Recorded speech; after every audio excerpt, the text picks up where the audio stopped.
मंडळी नमस्कार. गिरडी गावातल्या विकासाचा रियालिटी चेक लोकसंवाद मराठी आणि सांगोला पॉलिटिक्सवर पाहताय आपण. मंडळी, गिरडी गावात हा जो रस्ता आहे हा जत रोड आहे आणि या रस्त्याच्या कडेला जो समाज आहे त्या समाजाची अनेक वर्षांपासूनची मागणी होती. मंडळी, या समाजामध्ये बेलदार असेल, कुंभार असेल, लोहार असेल, बौद्ध समाज असेल, असे विविध समाज घटक या ठिकाणी. आणि यांची मूळतः मागणी अशी होती की ही जी घरं आहेत ही टेक्निकली अर्थानं अतिक्रमणाच्या त्या परिभाषेत येणारी होती. परंतु अनेक दिवसांपासूनची मागणी होती, साधारणतः 50 वर्षापासूनची ही मागणी होती की ही घरं कायम व्हावी आणि ग्रामपंचायतीच्या रेकॉर्डवर अधिकृतपणे यावी, त्यांना उतारे मिळावेत.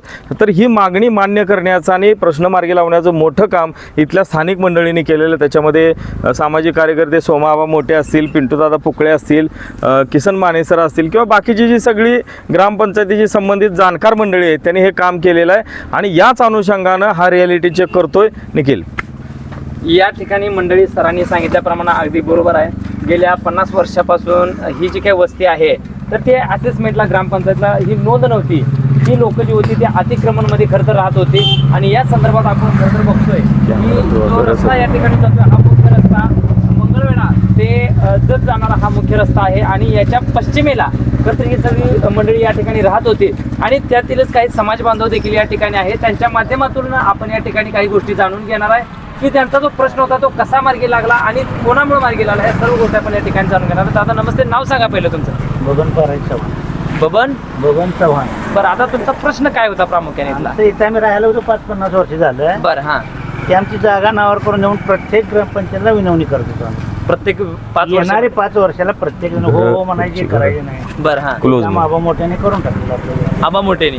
बरं, आता इथं तुम्ही साधारणपणे 50 वर्ष झालं राहता म्हणून सांगता, बरोबर? होय. मग ह्यापूर्वी ज्या ग्रामपंचायत झाल्या त्यांच्या माध्यमातून प्रश्न सुटला नाही, नव्हता. सुटला मग आता जे तुमचं काम पूर्ण झाले म्हणताय ते कशा पद्धतीने पूर्ण करून दिले? आम्ही आता सारखं आबाला सांगितल्यानंतर करून दिलं आमचं आबानं काम. नाही म्हणले नाहीत आम्हाला, काय त्यांनी त्रास पण दिला. बरं, मग आता कामच करून दिलं. मग तुमचे उतारे वगैरे आता मिळालेत का? मिळाले आमचे. मिळालेत. बरं, तुम्ही काय सांगताल की आता बऱ्यापैकी तुम्हाला माहित असावी ह्या संदर्भातली गोष्ट की इथं लोक किती राहतात किंवा ह्या वस्तीवर किती लोक आहेत? इथे या वस्तीवर कमीत कमी 30 ते 40 घर आहेत आणि 100 ते 125 लोक आहेत. बरं, हां. 1972 पासून आम्ही इथे राहतो. प्रत्येक इलेक्शन एकच व्हायचं हां. की तुम्हाला उतारा देतो, तुम्हाला लाईट देतो, पाणी येत. हां. प्रत्येक इलेक्शनला एकच प्रॉब्लेम बरं, असा. हां. पण जर इलेक्शनला तुम्हाला आम्हाला एवढ्या वेळेस मतदान द्या, पुढच्या वेळेस तुमचं कामच करतो. हां. पण आजपर्यंत आमच्या तोंडाला फक्त एखाद्या धावणाऱ्या कुत्र्याला कसं रक्त लावलं जातं हां. तसं आम्हाला केलं जातं की कुत्र्याला कसं सशाचं रक्त लावलं की ते कुत्रं पळत जातं, तसं आमची करत होती. जर इलेक्शन आलं की यूज थ्रो, फक्त ग्लास पाणी पिला फेकून दिला, तसं यूज थ्रो करायचे.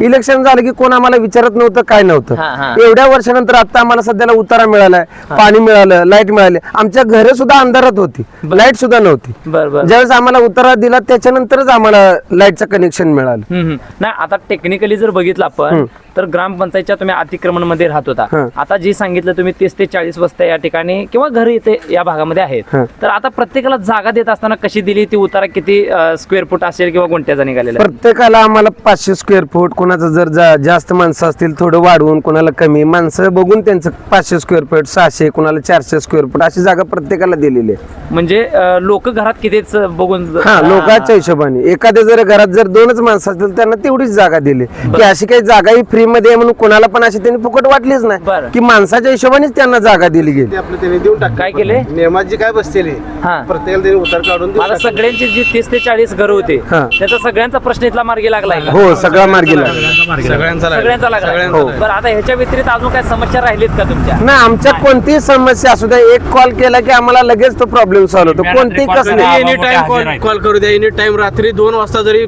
पहाटे 2 वाजता केला तरी कॉल घेणारच. आबा मोठे. हा, आणि काही कारणास्तव कॉल घेतला नाही, ड्राईव्ह करत असतील किंवा काही कारणास्तव घेतला नाही, रिटर्न 100% कॉल कुणीही करू द्या. बर बर. आमच्यातला कुणीही करू द्या, हां. कॉल करणार रिटर्न. एवढं सांगू. आणि किरकोळ गोष्टी काही असू द्या, आमच्या किरकोळ गोष्टी काही जर अडचण इथे एवढे मोठे नेते होऊन गेले, आमदार बिमदार खासदार, हां. कोणी काम केलं नाही आमचं. मग आता ह्या भागामध्ये आबा मोठे असतील, याच बरोबर जी काही मंडळी इथं काम करते, किसन माने असतील, कुलकर्णी सर असतील, ह्या मंडळी सगळ्यांनी तुम्हाला या ठिकाणी न्याय देण्याचं काम निश्चितपणाने केलं असेल. हो, 100% मग आता येणाऱ्या काळात काय अजून तुमच्या भागात इथं काय प्रश्न रखडलाय का जेणेकरून ग्रामपंचायतच्या माध्यमातून पूर्ण होऊ शकतो असं? ना आम्हाला जे लेडीजला शौचालय नव्हतं त्याचं सुद्धा काम चालू केलेलं आहे त्यांनी. बरं. आम्ही फक्त बोलायचाच प्रश्न आहे, बोललं की ते काम झालेलं आहे 100%. बरं म्हणजे अति तत्परतेनं सर या ठिकाणी काम झालेलं आहे अशी परिस्थिती दिसते. तुम्ही काय सांगाल सर अजून इथले म्हणजे या प्रश्न सुटल्यानंतर भावना काय तुमच्या सांगा? भावना काय, कामाचा माणूस आहे एवढं मी सांगू शकतो. कामाचा माणूस. हा, कामाचाच माणूस आहे. कोणी आता काही बोलू द्या, हा. त्या बोलण्याला काही तथ्य नाही त्या काय बोलण्यात. म्हणतात तरी लोक? लोक आता काय बोलणार बोलत असते, विरोध काय म्हणल्यावर चालते राहत असते ना. कामं करत नाही, हा, आरोप हे असं असते प्रत्येकाचं आरोप केले जातात असते. म्हणा की. आरोप ही आता बर. पुढचा माणूस ही करतच असतोय. अच्छा, त्यात आरोप केल्याशिवाय तर ते सिद्ध करता येत नाही त्यांना तुम्ही आपलं. काय सांगाल दादा? काय नाव तुमचं? संतोष चव्हाण.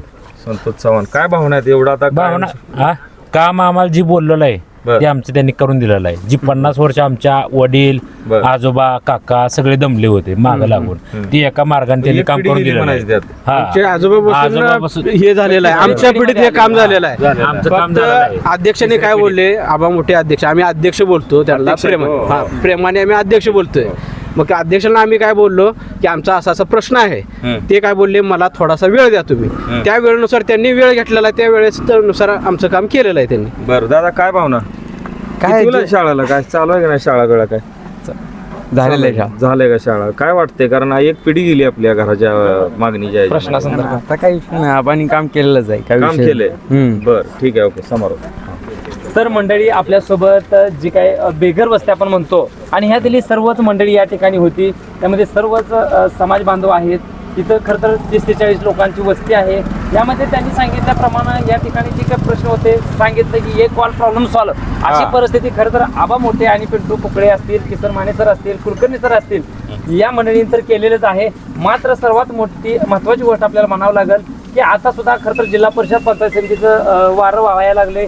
यामध्ये दीपक आबा असतील, डॉक्टर बाबासाहेब देशमुख असतील, या मंडळी सुद्धा खरं तर युती करून या भागातील खरंच सर्वच समाज बांधवांना न्याय देण्याचं काम या ठिकाणी करण्याचा प्रयत्न सुरू केलेला आहे. आपण या ठिकाणी मंडळी थांबतोय. धन्यवाद. आपण सांगोला पॉलिटिक्स हे यूट्यूब चॅनल जर पहिल्यांदा पाहत असाल तर नक्की सबस्क्राईब करा आणि तालुक्यातील प्रत्येक बातम्या, ताज्या घडामोडी काही क्षणात जाणून घ्या.